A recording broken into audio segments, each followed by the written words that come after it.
요한복음 1장. 처음에 그 말씀이 있었다. 그 말씀은 하나님과 함께 있었고 하나님도 그 말씀과 함께 있었다.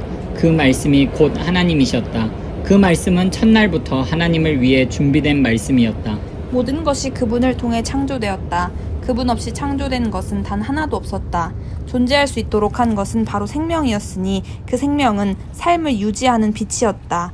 그 생명빛이 어둠을 뚫고 타올랐으니 어둠은 그 빛을 끌 수 없었다. 일찍이 한 사람이 있었다. 그의 이름은 요한이었다. 그는 그 생명빛에 이르는 길을 가리켜 보이라고 하나님께서 보내신 사람이었다. 그가 온 것은 어디를 보고 누구를 믿어야 할지를 모든 사람에게 보여주기 위해서였다. 요한 자신은 그 빛이 아니었다. 그는 그 빛에 이르는 길을 보여주려고 온 사람이었다. 그 생명빛은 참된 빛이었다. 그분은 생명에 들어가는 사람 누구나 그 빛 속으로 데려가신다. 그분이 세상에 계셨고 세상이 그분을 통해 존재했지만 세상은 그분을 알아보지 못했다. 그분이 자기 백성에게 오셨지만 그들은 그분을 원치 않았다. 그러나 그분을 원했던 이들, 그분이 스스로 말씀하신 그분이며 말씀하신 대로 행하실 분이라고 믿은 이들은 누구나 그들의 참된 자아, 곧 하나님의 자녀가 되게 해주셨다. 이들은 피로 난 자도 아니고 육체로 난 자도 아니며 성관계로 난 자도 아닌 하나님에게서 난 사람들이다. 그 말씀이 살과 피가 되어 우리가 사는 곳에 오셨다. 우리는 그 영광을 두 눈으로 보았다. 단 하나뿐인 그 영광은 아버지 같고 아들 같아서 안팎으로 두루 충만하고 처음부터 끝까지 참된 영광이었다. 요한은 그분을 가리켜 외쳤다. 이분이 바로 그분이시다. 내가 전에 내 뒤에 오시지만 사실은 나보다 앞서 계신 분이라고 말한 것은 바로 이분을 두고 한 말이다.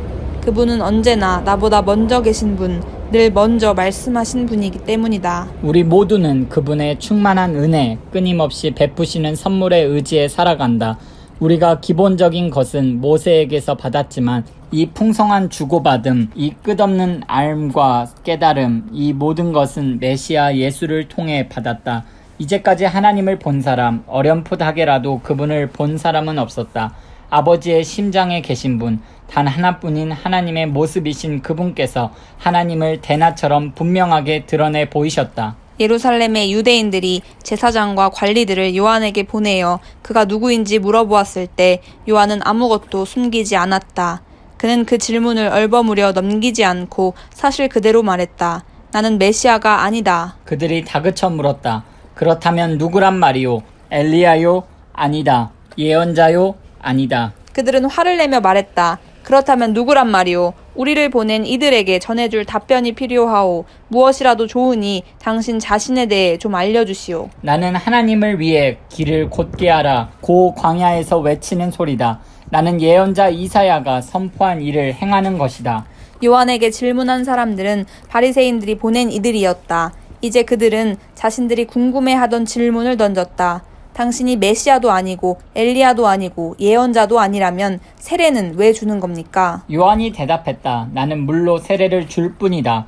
그러나 너희 가운데 너희가 알아보지 못하는 한 분이 서 계신다. 그분은 내 뒤에 오시지만 내 다음 가는 분이 아니시다. 나는 그분의 겉옷을 들고 있을 자격조차 없는 사람이다. 이것은 요한이 세례를 주던 요단강 건너편 베다니에서 나는 대화였다. 이튿날 요한은 예수께서 자기에게 오시는 것을 보고 큰 소리로 말했다. 이분이 하나님의 유월절 어린 양이시다. 세상 죄를 용서하시는 분이다. 내가 전에 내 뒤에 오시지만 사실은 나보다 앞서 계신 분이라고 말한 이가 바로 이분이다. 나는 이분이 누구신지 전혀 알지 못했다. 내가 아는 것은 이분이 하나님을 계시하시는 분이심을 알아보도록 이스라엘을 준비시키는 것이 내 임무라는 것뿐이었다. 그래서 내가 여기에 와서 물로 세례를 주는 것이다. 너희를 말끔히 씻기고 너희 삶에서 죄를 씻어내어 너희로 하여금 하나님과 함께 새 출발을 하게 하려는 것이다. 요한은 자신의 증언을 이 말로 매듭지었다. 나는 성령께서 비둘기처럼 하늘에서 내려와 이분 안에 편히 머무시는 것을 보았다. 다시 말하지만 내가 이분에 대해 아는 것은 물로 세례를 주라고 내게 권한을 주신 분께서 너는 성령이 내려와 한 분 위에 머무는 것을 보게 될 텐데 바로 그가 성령으로 세례를 줄 것이다 라고 말씀하신 것뿐이었다. 나는 정확하게 그 일이 일어나는 것을 보았고 그래서 너희에게 말하는 것이다. 이분이 하나님의 아들이신 것에는 조금도 의심의 여지가 없다. 이튿날 요한이 두 제자와 함께 자기 일터에 있다가 예수께서 근처를 지나가시는 것을 보고 말했다. 하나님의 유월절 어린 양이시다. 두 제자는 요한의 말을 듣고 예수를 따라갔다. 예수께서 고개를 돌려 그들을 보시고 말씀하셨다. 무엇을 찾느냐? 그들이 말했다. 랍비님, 어디에 묵고 계십니까? 랍비는 선생이라는 뜻이다. 예수께서 대답하셨다. 와서 직접 보아라. 그들은 가서 예수께서 지내시는 곳을 보았고 그날을 그분과 함께 지냈다. 늦은 오후에 일어난 일이었다. 요한의 증언을 듣고 예수를 따라간 두 사람 중 하나는 시몬 베드로의 동생 안드레였다. 그가 예수께서 지내시는 곳을 확인하고 나서 맨 먼저 한 일은 자기 형 시몬을 찾아가 우리가 메시아를 만났다고 알린 것이었다. 메시아는 곧 그리스도다. 그는 즉시 시몬을 예수께로 인도했다. 예수께서 시몬을 쳐다보시고 말씀하셨다. 너는 요한의 아들 시몬이 아니냐? 이제부터 내 이름은 게바다. 게바는 베드로 곧 바위라는 뜻이다. 이튿날 예수께서 갈릴리에 가기로 하셨다. 예수께서 갈릴리에 도착해 빌립과 마주치셨다. 예수께서 말씀하셨다. 가자, 나를 따라오너라. 빌립의 고향은 벳세다였다. 그곳은 안드레와 베드로의 고향이기도 했다. 빌립이 가서 나다나엘을 만나 이렇게 말했다. 모세가 율법에 기록하고 예언자들이 전해준 그분을 우리가 만났습니다. 그분은 요셉의 아들 예수라는 분인데 나사렛에서 오셨어요. 나다나엘이 말했다. 나사렛이라고요? 설마 농담이겠지요. 그러나 빌립은 이렇게 말했다. 와서 직접 보세요. 예수께서 나다나엘이 오는 것을 보시고 말씀하셨다. 저 사람은 참된 이스라엘 사람이다. 그에게는 거짓된 구석이 하나도 없다. 나다나엘이 말했다. 어떻게 그런 생각을 하셨습니까? 저를 모르시지 않습니까? 예수께서 대답하셨다.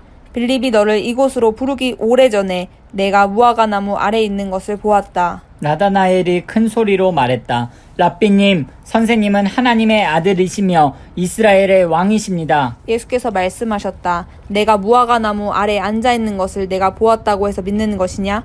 그것은 아무것도 아니다. 이 일이 끝나기 전에 너희는 하늘이 열리고 하나님의 천사들이 인자 위에 오르내리는 것을 보게 될 것이다.